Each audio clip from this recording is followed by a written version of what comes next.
Pemberontakan G30 SPKI. Latar belakang peristiwa, persaingan antara PKI dan Angkatan Darat dalam percaturan politik Indonesia.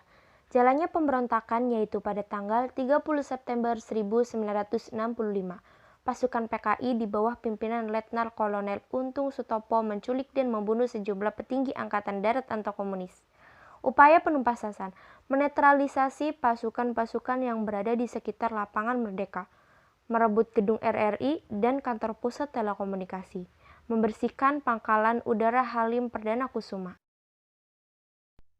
Pasca Indonesia kemerdekaan di tahun 1945, tidak serta-merta kehidupan bangsa Indonesia menjadi baik. Sikap pemerintahan yang dianggap lemah terhadap tekanan Belanda dan sekutunya diawali kemerdekaan ini mempengaruhi kondisi politik ketika itu. Dalam waktu antara 1948 hingga 1965, gerakan-gerakan separatisme terjadi di berbagai macam wilayah Indonesia. Para sejarawan membagi peristiwa-peristiwa tersebut atas 3 macam, yakni: A. Konflik yang berkaitan dengan ideologi adalah pemberontakan PPK medium dan pemberontakan DI atau TII. B.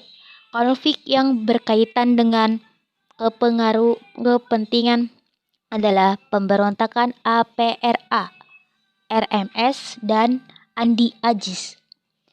C. Konflik yang berkaitan dengan sistem pemerintahan adalah persoalan negara federal dan BFO (Bizen-Komst Federal Overleg). BFO sendiri adalah Badan Musyawarah Negara-Negara Federal di luar RI yang dibentuk oleh Belanda. Sedangkan pemberontakan yang terjadi akibat adanya ketidakpuasan beberapa daerah di wilayah Indonesia terhadap pemerintahan pusat. 1. Konflik yang berkaitan dengan ideologi. A. Pemberontakan PKI Partai Komunis Indonesia Madiun 1948.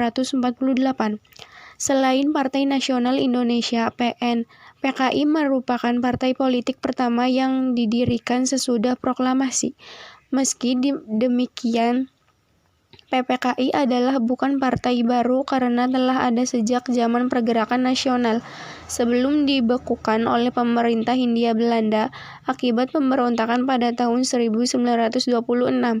Sejak merdeka sampai awal tahun 1948, PKI masih bersikap mendukung pemerintahan, yang kebetulan memang dikuasai oleh golongan kiri. Alasan mengapa PKI pemberontak utamanya tentu bersifat ideologis, di mana mereka memiliki cita-cita ingin menjadikan Indonesia sebagai negara komunis. Berbagai upaya dilakukan oleh PKI untuk meraih kekuasaan. Di bawah pimpinan Musso, PKI berhasil menarik partai dan organisasi kiri dalam FDR bergabung ke dalam PKI. Pernyataan Musso lebih menunjukkan keberpihakannya pada Uni Soviet yang komunis, padahal saat itu AS dan Uni Soviet tengah mengalami perang dingin. Namun kondisi politik sudah terlampau panas sehingga pada pertengahan September 1948, pertempuran antara kekuatan-kekuatan bersenjata yang memihak PKI dengan TNI mulai meletus.